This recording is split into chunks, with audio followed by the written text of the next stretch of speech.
Иванов Валерий, Анихоев Олег.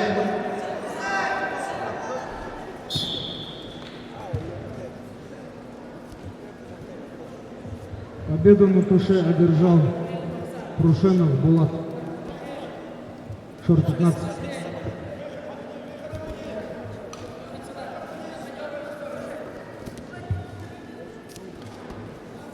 И вышел в финал.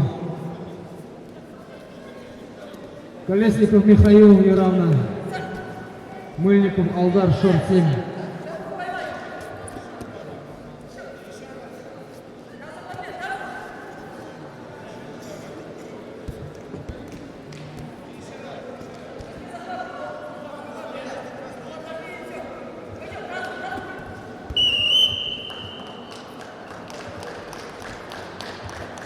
Категорическую победу одержал Игнаев Максар, только вышел в финал.